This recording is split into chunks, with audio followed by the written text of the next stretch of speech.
এই যে ঝাল ঝাল, অনেক মজা, অনেক মজা।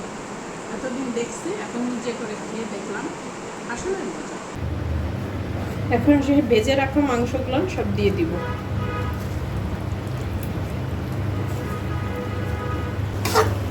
ভিনিগার দিলে আচার নষ্ট হয় না, কেননা মাংসটাও শুকিয়ে নিয়েছি। এভাবে রেখে দিলে অনেক দিন সংরক্ষণ করতে পারবেন ফ্রিজে। 2-3 মাস তো খেতেই পারবেন, অবশ্য 2-3 মাস থাকবেও না। যে সুস্বাদু হয়েছে এটা এখনই মনে হচ্ছে এমনিই খাওয়া হয়ে যাবে। খিচুড়ির সাথে গরুর মাংসের আচার এমন বয়েমে করে রেখে দেবেন, সংরক্ষণ করে 6 মাস পর্যন্ত ভালো থাকবে আপনাদের আচারটা।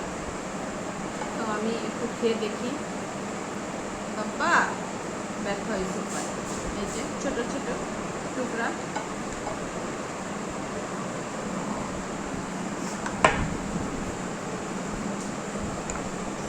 আপনাদের ইচ্ছে। এই যে এমন করে এটাও বয়েমে রেখে দিব আমি আপনাদের দেখার ক্ষেত্রে। এইটা রেখেছি, কাছে নিয়ে আসো।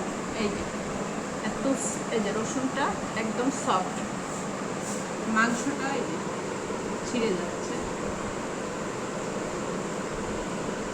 বেশি খিচুড়ির সাথে মজা লাগে, ভর্তার সাথে খেতে ভালো লাগে।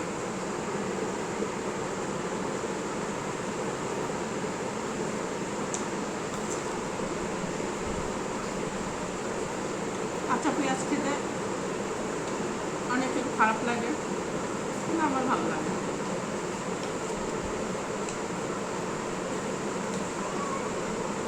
সবসময় তো আর গরুর মাংস রান্না করা যায় না বাসায়। এরকম যদি গরুর মাংসের আচার থাকে তাহলে রেডি আচার, সাথে সাথে আপনি বৃষ্টির দিনে খিচুড়ি রান্না করলেন, সাথে সাথে খেয়ে নিতে পারলেন।